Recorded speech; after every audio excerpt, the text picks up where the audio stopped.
Olá, eu sou a Rayane, estagiária do GAPSE, e junto com a Tauana, hoje a gente vai conversar sobre comunicação. A gente preparou essa apresentação chamada Comunicação nas Interações Sociais e a gente quer compartilhar com vocês uma maneira de se comunicar mais assertivamente, tá certo? Nós somos estagiários do GAPSE, como eu disse, e o GAPSE é o Grupo de Apoio Psicopedagógico do ICMC. Então, ele cuida da comunidade do ICMC, desde os alunos até o pessoal da pós-graduação, aos professores e a todos os demais servidores do ICMC. Então, a gente recebe, acolhe e acompanha quem precisa. E o nosso objetivo é desenvolver atividades psicopedagógicas que promovam o bem-estar e a saúde mental da comunidade do ICMC, tá certo? Hoje a gente vai passar por alguns tópicos referentes à comunicação. A gente vai primeiro conversar sobre o que é a comunicação, como tem sido a comunicação online, o que é a comunicação não violenta e como colocar em prática, tá bom? E no final a gente pode trabalhar com as dúvidas. Então, para primeiro momento, a gente pode pensar em como e quando a gente aprendeu a se comunicar. Lá no início da nossa vida, quando a gente era um bebezinho, a gente precisou desenvolver alguma forma de fazer isso. Existe uma maneira instintual para isso, né, no bebê, que é o choro. Então, o choro é o primeiro recurso, é a primeira ferramenta que a gente conhece. Depois a gente aprende a sorrir, aos poucos a gente vai aprendendo a apontar, dizer algumas palavras. Então, com isso dá para a gente entender que comunicar é natural da gente. Comunicar é parte de quem a gente é, e a gente faz isso a todos os momentos. Mas comunicar, como a gente vai conversar mais para frente, também pode ser aprendido, tá certo? Então, com isso a gente vê que existem grupos, existem contextos para comunicação. Nosso primeiro contexto, geralmente, é família, depois a gente começa a expandir para além do núcleo familiar, então para as vizinhanças, para os amigos dos nossos pais, para os nossos próprios amigos, e a gente vai ampliando o nosso repertório, aprendendo outras formas de se comunicar, a gente vai aprendendo a se apresentar, a gente vai aumentando a quantidade, né, de pessoas com quem a gente se relaciona. Comunicação, ela é um hábito, então é algo que a gente faz todos os dias e que, como todos os hábitos, podem ser aprimorados. Mas além de hábito, ela é também uma habilidade. Existem pessoas que são mais habilidosas, existem pessoas menos habilidosas, mas não quer dizer que se você é menos habilidoso, você não pode se tornar uma pessoa mais habilidosa, tá certo? Então, hoje a gente está aqui para conversar sobre isso e passar uma ferramenta para melhorar a comunicação. Mas aí, acho que é importante a gente ressaltar que falar mais ou falar menos não quer dizer que a pessoa se comunique melhor ou pior. Comunicação não se trata só de passar, mas também de receber. Então, além de falar, tem o escutar, ou ler, ou, enfim, qualquer coisa que esteja no papel do receptor do que é comunicado, tá certo? Então, se você é uma pessoa mais tímida, isso não quer dizer que você se comunica mal. E se você é uma pessoa mais falante, não quer dizer que você se comunica bem. Então, é importante a gente conseguir partir desse princípio para acompanhar aí o que a gente vai trazer mais para frente. Existem alguns tipos de comunicações, né? Existem a verbal, que pode ser falada, pode ser escrita, existe a não verbal, existe a comunicação oral. Enfim, são vários tipos, mas é importante a gente entender também, e principalmente, a diferença da comunicação interpessoal e da comunicação social, já que a comunicação social está cada vez mais acessível. A comunicação interpessoal tem a presença de um emissor e de um receptor na relação. Então, isso aqui que está acontecendo agora, né? Está todo mundo aqui, a gente pode conversar, isso está no âmbito da comunicação interpessoal. A comunicação social diz respeito à comunicação mais comum em massa, né? Então, a gente vê muito na TV, hoje em dia muito na internet, nos sites, o Instagram. A gente tem os Instagrams da universidade, né? Dos pets, dos grupos. Então, a gente também tá nessa relação da comunicação social e na interpessoal. Mas hoje, na palestra, a gente vai conversar sobre a comunicação interpessoal. Então, é o que está no âmbito da interação em que estão presentes o emissor e o receptor, tá certo? E aí, falando já do contexto universitário, aqui existem diversos níveis de comunicação. Existe a relação do aluno-aluno, aluno-professor, professor-aluno, professor-professor, coordenação-aluno. Então, assim, existem muitas formas. Mas é o que a gente falou lá no começo, que a comunicação tem contexto e a gente aprende a se comunicar em situações diferentes. Na universidade existem maneiras diferentes de se comunicar. Então, talvez você possa ter encontrado dificuldade em falar com algum professor pelas questões hierárquicas, ou mesmo com a coordenação, ou mesmo se aproximar dos outros alunos, de novos alunos, dos seus veteranos. Então, existem muitos níveis, e cada nível pode exigir da gente uma habilidade diferente, uma forma diferente de se aproximar, de estabelecer uma interação. Então, é natural ter dificuldade em um contexto novo. É natural que o contexto também não seja novo e você encontre novas dificuldades, dependendo de como anda a sua vida e as suas habilidades, tá certo? Então, a gente precisa saber que as habilidades contam, importam e podem ser aprimoradas. E aí, né, falando da comunicação online, porque a universidade tem acontecido online, existem vários meios, e aí, pensando rápido, a gente vai encontrar que os meios de comunicação online são as mensagens, os e-mails, os recursos de voz. Então, você pode gravar um áudio, você pode abrir o microfone e falar espontaneamente o que você estiver pensando, e cada meio vai exigir da gente uma forma de se comunicar. Tem contextos em que você precisa ser mais objetivo, como e-mail, tem contextos que você tem abertura para ser menos objetivo, como WhatsApp, e às vezes o que você faz em um, você não necessariamente faria no outro, porque cada contexto é diferente. Mandar um e-mail para o seu amigo pode ser diferente de mandar um e-mail para o seu professor. Então, mais uma vez aqui, para validar as dificuldades, né? E para a gente poder pensar nas facilidades. Reconhecer qual meio você tem mais facilidade ou mais dificuldade pode te ajudar, inclusive, a melhorar a sua forma de se comunicar. E vamos lá para a relação, né? Pensando no GAPS, como a gente trouxe que um dos nossos objetivos é trabalhar com a saúde mental, qual a relação entre a comunicação e a saúde mental? Bom, é uma interação mútua. Então, se sua saúde mental está ok, você está lidando muito bem com as coisas que têm aparecido, as dificuldades, pode ser mais fácil para você falar e ouvir. Então, emitir e receber a comunicação, né? Os conteúdos, as coisas que precisam ser ditas, escutadas. Por outro lado, se a sua saúde mental está passando por você está passando por um momento de sofrimento, às vezes alguma coisa dita por uma pessoa pode soar mal para você, às vezes um emoji pode ser mal interpretado.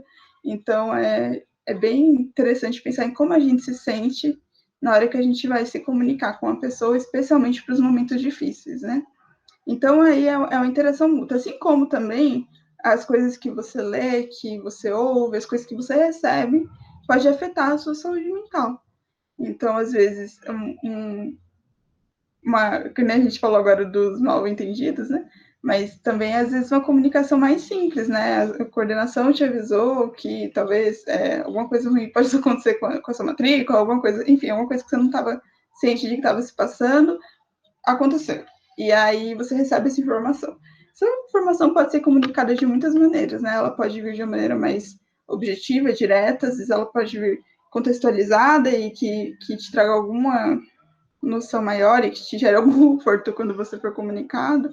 Então, é importante se pensar tanto como quem fala, quanto como quem escuta, tá certo? A Tauana vai trazer para a gente uma maneira, né, da comunicação não violenta de se comunicar. E aí, no final, a gente está aí para tirar as dúvidas que possam ter surgido ao longo da apresentação, tá certo? Então, espero que seja bem produtivo para vocês esse outro momento também. Oi, pessoal, eu sou a Tauana. E como a Rai estava comentando anteriormente, eu vou falar uma das inúmeras técnicas que existem de comunicação. A que eu vou falar hoje é uma maneira de se comunicar em si, ela que se baseia em habilidades de linguagem e comunicação. Quem inventou essa técnica foi o Marshall Rosenberg. Ele é um psicólogo, ele trabalhou por bastante tempo em escolas, enfim, ele trabalhava muito na mediação de conflitos. E conforme essa experiência, enfim, ele acabou desenvolvendo essa técnica depois de analisar, assim, diversos padrões que a gente se comunica mesmo, formas na qual a gente se expressa. E uma das passagens do livro dele, ele disse a seguinte frase que eu acho que é muito pertinente trazer para vocês, que é: aprendemos desde cedo a isolar o que se passa dentro de nós. Então, é aquela questão, a gente não aprende, de fato, como se comunicar, na maioria das vezes, ou como expressar o que a gente quer, o que a gente está sentindo. Então, essa técnica de comunicação não violenta, ela é um guia no processo da gente se comunicar de uma maneira mais assertiva, da gente saber escutar o outro, saber como expor nossas ideias, como aquilo está nos afetando, se gostamos ou não. Então, ela se concentra em 4 áreas, que são as principais áreas, que é a observação, os sentimentos, as necessidades e o pedido. Então, a primeira parte é a observação. Quando você observa de fato o que está acontecendo. Ela é diferente da avaliação. Então, quando a gente está observando, a gente tem que observar pura e exclusivamente ações, comportamentos, não juízos de valor e avaliações que a gente está empregando na situação. Então, é aquela reflexão de o que o outro está fazendo tá me afetando, ele desperta alguma coisa em mim. Então, quando você fala, por exemplo, o outro é burro, isso é um juízo de valor, entende? Fulano é, por exemplo, sem noção, etc. Isso são juízos de valor. Tem outras maneiras de expressar essas 2 frases, na qual eu disse agora, de uma maneira mais clara, sabe? Porque tem um fundo, um cerne do que a gente está tentando falar nessas 2 frases. Outro ponto são os sentimentos. Então, é de fato como estamos nos sentindo diante daquela situação que a gente está observando, daquela ação, entende? O que aquela ação está influenciando na gente, no nosso estado emocional, enfim. 3 é as necessidades de fato. Então, quais são as necessidades que estão ligadas aos sentimentos que estão aflorando naquele momento, que estão resultados, talvez, daquela situação, daquele comportamento que a pessoa acabou fazendo, ou eu mesmo acabei fazendo, entende? E o quarto em si é o pedido, então ele deve ser específico do que a gente está querendo. Então a gente tem que saber especificar necessariamente o que a gente está querendo, como a gente está querendo e como que a gente faz isso, porque às vezes a gente nem sabe identificar exatamente o que a gente está querendo, a gente simplesmente fala da boca para fora, quando vai ver, falou, magoou o outro, a gente ficou magoado, porque aquilo que reverbera no outro volta para a gente de alguma forma. Então, às vezes, a pessoa pode ter uma reação agressiva, se a gente tem uma reação mais agressiva, né? O primeiro impulso da gente é responder, né? Na mesma moeda, na mesma medida. Então, isso é um passo. Essa técnica é aquele familiar passinho de formiguinha, de aos poucos, vocês vendo. Deu certo? Deu certo? Esse dia específico eu não consegui fazer a comunicação não violenta, porque eu acabei colocando um juízo de valor, eu acabei deixando passar uma avaliação do que eu estava falando nessa situação, do que de fato o que aconteceu. Então, assim, é da noite pro dia que vocês vão conseguir aplicar a comunicação não violenta no dia a dia de vocês, na vida de vocês? Não. É um treino, muito essa questão de refletir bastante, sabe? Porque a comunicação não violenta, ela reverbera não só no outro, mas na gente. Então, assim, é aquele famigerado passo, olhar primeiro para nossas ações ou situações que a gente vivenciou, que a gente já fez, e comparar mesmo, nessas ações eu já fiz isso, aquilo, isso aqui tá dentro de uma comunicação violenta ou uma comunicação mais alienante no sentido de eu não expressar de fato o que eu tô sentindo, porque é isso, né? Desde pequena, às vezes a gente vive em condições de engole o choro, isso é besteira que você tá sentindo. Então, assim, a gente aprende a camuflar, né? A gente aprende a não expressar, muitas vezes a gente nem sabe como falar, né? Quais palavras usar, portanto, deixar aquilo guardado, né? A gente não sabe nem quais palavras usar em algumas situações para falar. Nossa, você tá me irritando, sabe? Pera, tem uma melhor maneira de falar, você tá me irritando para alguém, sabe? Para pedir que a pessoa pare de fazer alguma coisa.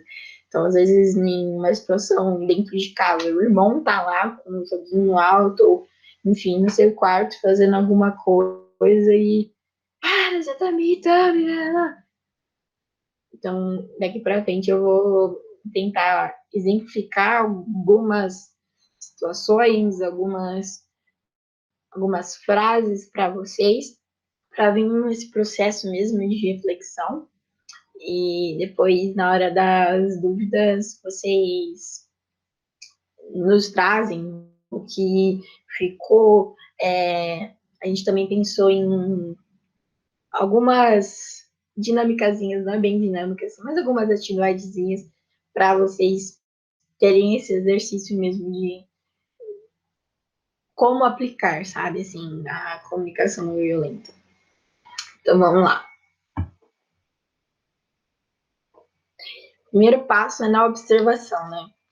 Então, nessas duas frases, assim, tem essa primeira. Ontem João estava sem raiva. No caso, ontem João estava com raiva de mim, sem nenhum motivo. E a outra é: Marcelo não pediu minha opinião durante a reunião. Então, o primeiro passo é a gente analisar a seguinte coisa. Dessas duas, quais estão tendo avaliação? No caso, quais delas não estão focando de fato naquilo que é observável e está implicando em algum juízo de valor? Ou se não, então as duas estão fazendo. Será que são as duas? Será que sim? Será que não? Então vamos lá. Nessa primeira frase, João estava com raiva de mim sem nenhum motivo aparente. No caso, não foi feita uma observação, porque não é uma ação observável. O João estava com raiva de mim, mas como assim ele estava com raiva de você? Então, o João te disse que ele estava com raiva? O João talvez esmurrou essa mesa? Então, assim, essa parte de sem nenhum motivo é uma avaliação. Você está inferindo que não tinha nenhum motivo anterior para ele estar com raiva. Então, assim, nesse primeiro momento não foi feita uma observação de fato. Agora, nessa segunda frase, do Marcelo não pedir minha opinião durante a reunião. Nessa frase em si, ela está de fato expressando uma observação, porque ele não pediu opinião, é uma ação. E você pedir ou não a opinião de alguém. Quando alguém chega para você e fala, me dá sua opinião em relação a X, Y, Z, é uma ação, ele fez um pedido a você, diferente da outra. Você inferiu que o João, o fulano, talvez seu amigo, estava com raiva do nada. Mas calma. Do nada pode ser uma coisa que você está julgando. Pode sim que tenha algum motivo anterior. Pode ser que alguma ligação, alguma coisa no dia dele fez com que ele ficasse com raiva. O que fez você achar que ele estava com raiva, entende? Vamos para o próximo. Os sentimentos. Então, diante das situações que ocorrem, a gente tem que diferir o que é o sentir do pensar, que as ações não são sentimentos. Muitas vezes acontece da gente estar tão acostumado, algumas vezes, de não saber como se expressar, não saber como dizer, que a gente não sabe nem distinguir os sentimentos dos pensamentos. Então, a gente tem que saber diferenciar o que sentimos e o que pensamos. Então, nessas duas frases, sinto-me mal interpretado. E na 2, não tenho nenhum valor. Primeiramente, eu gostaria de falar para vocês que nessa parte de sentimentos, há várias palavras que vocês podem usar que podem ajudar vocês a se expressarem de uma maneira melhor. Mais para frente eu vou falar para vocês algumas frases que vocês podem dizer de uma outra maneira que ajude vocês mesmos a se expressar de uma maneira mais clara, de uma maneira mais eficiente mesmo, tanto para vocês quanto para quem está ouvindo, para eles conseguirem identificar mesmo como vocês estão, como talvez eles podem ouvir vocês de uma maneira melhor. Assim. Nessa primeira frase, de sinto-me mal interpretado, ela expressa um pensamento, um julgamento que você fez. Você está me interpretando mal, alguma coisa nesse sentido. Você pode substituir isso por eu sinto-me desestimulado, me sinto frustrado. E nessa outra frase de não tenho nenhum valor. Dentro do âmbito da anterior, então, quando você fala não tenho nenhum valor, é mais sobre o que você pensa de você mesmo do que você sente. Então, você poderia dizer, por exemplo, sou cético quanto aos meus próprios talentos, eu não reconheço, eu não sei identificar em quais coisas eu tenho mais habilidades, quais coisas eu sou melhor, ou me destaco mais. É uma maneira de você falar de tentar expressar a mesma forma dessa frase de não tenho nenhum valor. Você, de fato, colocando o que você sente ao invés do que você pensa de você mesmo. Agora a gente vai falar das necessidades. Nas necessidades é importante você ser responsável e ser honesto diante das suas necessidades, do que você quer de você mesmo, do que você quer do outro, do que você está pedindo. Então, a primeira, você me irrita quando deixa documento da empresa no chão da sala de conferência. Essa frase poderia ser dita da seguinte forma: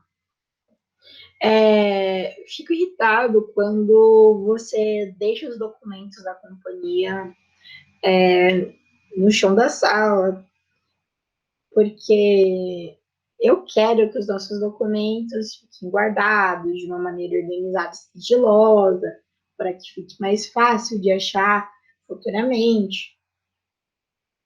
Tá vendo? Eu disse a mesma frase de uma outra forma. A segunda frase é: fico com raiva quando você me diz, porque quero respeito e ouço suas palavras como insulto. Essa frase está assim correta no sentido de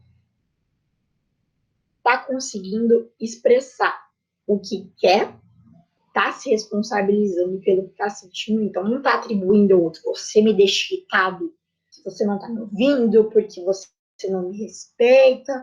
Poderia muito bem essa frase ter sido dita dessa forma, mas não. Então ela foi dita como: fico com raiva. Então eu fico com raiva quando você diz isso, porque quero respeito e ouço suas palavras como um insulto. Então você está pontuando a sua necessidade, que seria de ser respeitado, e também atribuindo, nomeando de fato o seu sentimento, que seria ficar com raiva, ficar irritado. E o último, não menos importante, que seria de fato o pedido. Então, como que você expressa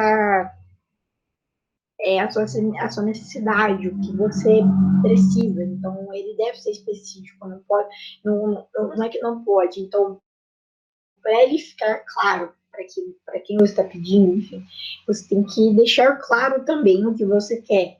Então, essa frase. Gostaria que você fosse honesto comigo a respeito da reunião de ontem. E a outra frase. Gostaria que você preparasse o jantar mais vezes. Essas duas frases, elas não deixam claro, de fato, o pedido. Por quê? O ser honesto comigo, ela não explica necessariamente uma ação. Então, essa frase poderia ter sido dita da seguinte forma: quero que você me diga como você se sente a respeito do que eu fiz e o que você gostaria que eu tivesse feito na reunião. Aquele famigerado feedback, sabe, gente? Que, eu fiz uma ação e você pede, de fato, feedback de coisas que você fez, que a pessoa acha que você possa melhorar. Pode ser aplicado aqui também. Então, a segunda frase. Gostaria que você preparasse o jantar mais vezes. Esse mais vezes deixa muito.